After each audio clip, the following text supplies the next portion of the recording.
नमस्कार। मैं हूं जम्मू आनंद। करता हूं सीधी बात। ऐसी क्या बात है कि राहुल गांधी जो इस लंदन के दौरे में है, वहां पर उन्होंने जो वक्तव्य दिया उसको लेकर भारतीय जनता पार्टी और आरएसएस तिलमिला उठी। ऐसी क्या वजह है कि राहुल गांधी के वक्तव्य से देश की भाजपा और आरएसएस बौखला गई है। राजीव गांधी 10 दिनों की इंग्लैंड की यात्रा में गए हुए हैं, जहां उनके अनेकों कार्यक्रम तय है। राजीव गांधी जिस प्रख्यात यूनिवर्सिटी विश्वविद्यालय कैम्ब्रिज यूनिवर्सिटी के वो वहाँ के स्टूडेंट रहे हैं, इसके लिए एक एक्स स्टूडेंट होने के नाते भी उनका एक वक्तव्य भाषण उस यूनिवर्सिटी में आयोजित किया गया है। ब्रिटिश पार्लियामेंट में भी उनका एक कार्यक्रम या भाषण रखा गया है। उसी प्रकार इंग्लैंड में जो भारतीय पत्रकार संघ है, उनके द्वारा भी एक बातचीत का कार्यक्रम उनका रखा गया है। उसी प्रकार उस इंग्लैंड में एक एक ऐसा एक ऐसी संस्था है जिसका नाम चैटम हाउस है, जो बेसिकली इसलिए जानी जाती है कि विचारों की वैचारिक मुद्दों पर चर्चा करवाने, नीति निर्धारण पर चर्चा करवाने के लिए वो मशहूर ऐसी संस्था है, जो समय समय पर अलग अलग नेताओं के वो भाषण या बातचीत का आयोजन करते आई है। लेकिन इस वक्त जब राहुल गांधी वहां पर थे और राहुल गांधी ने अलग अलग मंच से अपने वक्तव्य में देश में आज वर्तमान भारत के सामने जो चुनौतियां हैं, जो खतरे हैं, मुख्य रूप से उसकी उन्होंने चर्चा की, और जिसमें उन्होंने कहा कि फासिज्म का बढ़ता हुआ खतरा इस वक्त देश की लोकशाही और देश के सामने मंडरा रहा है। उन्होंने कहा कि नफरत और द्वेष की राजनीति और लोकशाही पे अंकुश, मत भिन्नता पे अंकुश इस देश के अंदर काम कर रहा है। और आरएसएस नाम की एक ऐसी संस्था है जो बुनियादी तौर पर फासीवादी संस्था है, जिसका यकीन लोकशाही पे नहीं है, जिसका यकीन धर्मनिरपेक्षता पे नहीं है। इन सारी बातों की चर्चा वहां हुई, क्योंकि भारत के हालात पर वहां चर्चा हो रही थी। लेकिन सवाल इस बात का है कि बीजेपी और आरएसएस को गुस्सा क्यों आया। हम सब जानते हैं कि 2014 के बाद, खास करके जब से मोदी सरकार भारत में अस्तित्व में आई और भारत के अंदरूनी मामले की चर्चा स्वयं मोदी ने ही की, जब वो यूएस के अमेरिका के दौरे में गए और जब वो रशिया मॉस्को में जब वो गए, वहां पर उन्होंने जो चर्चा की, हम सबको याद है कि स्वयं मोदी ने, देश के प्रधानमंत्री, ये ऐसा इसके पहले कहीं नहीं हुआ, किसी दुनिया में भी कहीं नहीं हुआ कि जहां किसी एक देश का प्रधानमंत्री दूसरे देश के राष्ट्रपति को चुनाव में एक प्रकार से प्रचार करने का काम की शुरुआत तो प्रधानमंत्री मोदी ने ही की, जब टेक्सास में भारतीय नागरिकों को संबोधित करते हुए, जिस कार्यक्रम में स्वयं ट्रंप भी थे, उस वक्त के प्रधानमंत्री राष्ट्रपति, तो मोदी स्वयं ने नारा लगाया था कि अब की बार ट्रंप की सरकार। तो एक देश के, यानी एक ऐसा देश जो मोदी स्वयं कहते हैं 130 करोड़ का देश, विदेशों में जाकर उनकी भाषण की शुरुआत ही होती है कि मैं 130 करोड़ लोगों की ओर से, नागरिकों की ओर से मैं यहाँ बोल रहा हूँ। तो 130 करोड़ आबादी वाला देश का प्रधानमंत्री किसी अन्य देश में जाके वहां के चुनाव को प्रभावित करने का काम करे और खुलकर ये कहे, हाथों में हाथ डालकर, भारतीय समुदाय के बीच में अगली बार ट्रंप की सरकार, क्योंकि मोदी जानते थे कि वहां जो बैठे हुए भारतीय है उसमें से अधिकांश वहां के निवासी हो गए हैं और वहां के मतदाता है। तो देश की बेइज्जती उसी समय हो गई थी जब देश का प्रधानमंत्री किसी और देश के राष्ट्रपति का प्रचारक बन गए। उसके बाद हमने देखा कि जब वो मॉस्को में आए और पुतिन के सामने जिस प्रकार से वहां पर उन्होंने भाषण किया, वो भाषण क्या था? हमने कितने शौचालय बनाए, हमने कितने बैंक खाते खुलवाए, मैंने कितने रोड ग्रामीण में बनवा दिए।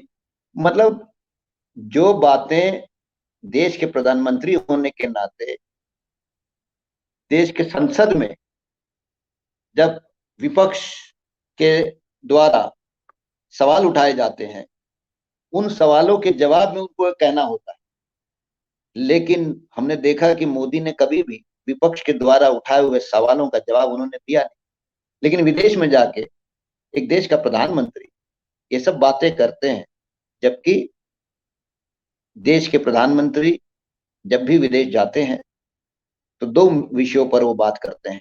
एक, दुनिया की वर्तमान परिस्थिति जो भी है, दुनिया के सामने जो खतरे हैं, उन खतरों पे वो बातचीत करते हैं, व्यापार पे वो बातचीत करते हैं, देश की भूमिका जो है जियोपॉलिटिकल स्थिति में देश की भूमिका पर बात करते हैं, और उसके अलावा वो क्या देश में कर रहे हैं इसकी चर्चा नहीं करते। तो ये पहली बार हम देख रहे हैं कि देश का प्रधानमंत्री अन्य देशों में जाकर वो क्या कर रहे हैं इसका एक पूरा परिपाठ वो बताते हैं। तब कोई आरएसएस को और बीजेपी वालों को ये नहीं लगा कि 130 करोड़ के देश का प्रधानमंत्री विदेश में जाके क्या बात कर। लेकिन राहुल गांधी वो एक राजनीतिज्ञ हैं, कैम्ब्रिज यूनिवर्सिटी के एक स्टूडेंट हैं, और जब वो अलग अलग मंचों पर वर्तमान देश के सामने देश के हालातों पे जब बयान करते हैं, तो उन्होंने वो बयान किया कि किस तरीके से हमारे देश के अंदर आज की चुनौतियां हैं। और ये चुनौतियां सिर्फ देश की भी नहीं, ये चुनौतियां तो पूरे, जिस प्रकार से आतंकवाद ये किसी एक देश की चुनौती नहीं है, ये पूरी दुनिया की चुनौती। इसके लिए अलग अलग मंचों पर अलग अलग राष्ट्राध्यक्षों ने इस पर अपनी बातें करते आए हैं। जिस प्रकार से पर्यावरण या पृथ्वी का गर्म होना ये किसी एक देश का मसला नहीं है, ये तो दुनिया का मसला है। उसी प्रकार अलग अलग मुल्कों में दुनिया के लोकशाही पे मंडराता हुआ खतरा, ये लोकशाही किसी एक देश का मसला नहीं हो सकता है,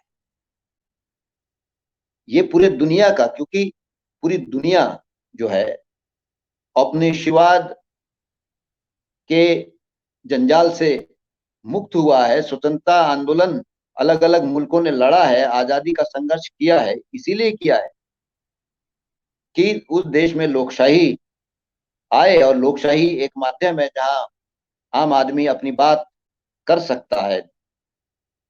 तो लोकशाही ये वैश्विक मसला है। उसी प्रकार सांप्रदायिकता हो, फासिज्म हो, ये भी जो है वैश्विक मसले हैं, क्योंकि दुनिया ने मुसोलिनी और हिटलर की त्रासदी को भोगा है। तो इसके लिए ये कोई देश का मसला नहीं है। और जो संगठन मुसोलिनी को और हिटलर को अपना आदर्श मानती हो, और वो संगठन की अपनी एक राजकीय पार्टी उसकी सरकार बनी हो, और उसकी सरकार बनने के बाद जो देश के हालात बन रहे हैं, ये सिर्फ देश का मसला नहीं है। अगर इस देश के अंदर लोकशाही सिकुड़ रही है, अगर भारत में अगर सांप्रदायिकता और नफरत, घृणा, एक दूसरे के प्रति अविश्वास, ये अगर बढ़ रहा है या उसको बढ़ावा दिया जा रहा है, तो ये सिर्फ देश का मसला नहीं है, इसका परिणाम अंतर्राष्ट्रीय भी होने वाला है। क्योंकि पूरे यूरोप में जो हम देख रहे हैं कि किस तरीके से वहां की जो सांप्रदायिक शक्तियां हैं या फासिस्ट शक्तियां हैं, चुनावों के माध्यम से ठीक नफरत की बुनियाद पर वहां की राजनीति प्रभावित हो रही है, सरकारें बन रही है। तो उसका पूरा परिणाम वैश्विक स्तर पे होता है। इसलिए इन बातों की चर्चा अगर राहुल गांधी कर रहे हैं, और राहुल गांधी वहां पर ये कह रहे हैं कि हमारे देश में भी खतरा बढ़ रहा है, और वो खतरा जहां से आ रहा है उसके बारे में उन्होंने चर्चा की है, आरएसएस वो खतरा है। तो इसमें देश बदनाम होने का कहां तक सवाल है? उन्होंने देश के खिलाफ तो कुछ नहीं बोला। आरएसएस के खिलाफ बोलना, भारतीय जनता पार्टी के खिलाफ बोलना, देश में मौजूदा हालात पर टिप्पणी करना, इससे देश कैसे खतरे में आता भाई? इसका कोई देश से संबंध नहीं है। ये अलग बात है कि वर्तमान प्रधानमंत्री पिछले 8 वर्षों में एक भी प्रेस कॉन्फ्रेंस न देश में न दुनिया में की है। ये अलग बात है कि पिछले 8 साल में देश के प्रधानमंत्री माननीय मोदी न देश में न विदेश में कहीं कोई चर्चा सत्र में उनको बुलाया गया है। इसके लिए उनके विचारों से तो कोई अब तक अवगत ही नहीं हो पाया है। वो चाहे देश हो या दुनिया हो, चाहे देश की संसद हो या देश के चुनाव हो, या देश का प्रतिनिधित्व करते हुए विदेशों के दौरे हो, वो तो बस चुनावी सभा करते हैं। उनकी भाषा शैली, अमेरिका में भाषण दो या देश के पार्लियामेंट में भाषण दो, संसद में दो, वो एक ही प्रकार की। तो इसलिए जिस विचारधारा ने इस प्रकार के प्रधानमंत्री को इस देश के अंदर दिया, जिस भारतीय जनता पार्टी ने इस प्रकार के प्रधानमंत्री को दिया, जिनका यकीन चर्चे में नहीं, जो यहाँ के पत्रकारों से बात नहीं करते हैं, जो यहाँ के चिंतन परंपरा में भाग लेते नहीं है, ऐसे पार्टी के द्वारा राहुल गांधी के वक्तव्य पर तिलमिला जाना और ये कहना कि राहुल गांधी ने जो बोला वो देश का अपमान है, ये देश का अपमान नहीं है। ये भारतीय जनता पार्टी और आरएसएस नाम की जो संस्थाएं हैं, उनके उनके असली चेहरा को अंतर्राष्ट्रीय स्तर पर खुला करना है। और भारतीय जनता पार्टी और आरएसएस पे टिप्पणी, कदापि ये देश पे टिप्पणी हो नहीं सकती। इसलिए आरएसएस और बीजेपी इसलिए तिलमिला गई कि इस देश की गिरती हुई साख मोदी सरकार के चलते आज भारत प्रेस की आजादी के मामले में 192 नंबर पे है। पिछले 8 साल में प्रेस की आजादी के मसले पर भारत 80 पायदान से और गिरते हुए 152 हो गया है। यही जो है भारत को बदनाम दुनिया में कर रही। और ये जब हुआ है पिछले 8 साल में, तो मोदी की सरकार, बीजेपी की सरकार, आरएसएस की सरकार के कालखंड में भारत के अंदर अभिव्यक्ति स्वतंत्रता जो है उसका जो इंडेक्स है वो इतना नीचे गिर गया है, जो छुपी नहीं है। ग्लोबल इंडेक्स छुपी नहीं है। तो इसलिए भारतीय जनता पार्टी, आरएसएस और मोदी सरकार भारत की आज की वास्तविक अवस्था को वो अंतर्राष्ट्रीय पटल पर, राष्ट्रीय पटल पर स्वीकार करने की स्थिति में नहीं है। इसलिए अपना चेहरा छुपाने के लिए राहुल गांधी के उन वक्तव्यों को देश की बदनामी के साथ जोड़कर कुछ और नहीं, वो वास्तविकता का इंग्लैंड में खुलकर बंद मुट्ठी जब राहुल गांधी ने खोल दी, उससे वो तिलमिलाए हुए हैं। और इस तिलमिलाहट की वजह यही है कि राहुल गांधी ने, चाहे कैम्ब्रिज यूनिवर्सिटी हो, जो ब्रिटिश पार्लियामेंट हो, चाहे वहां पर भारतीय पत्रकारों का संगठन हो, इन तमाम प्लेटफॉर्म पर, और चाथम हाउस जो एक थिंक टैंक है, उस प्लेटफॉर्म पर बीजेपी और आरएसएस को नंगा किया है। इसलिए वो तिलमिलाए हुए हैं। आज के लिए बस इतना ही। कल फिर मिलेंगे।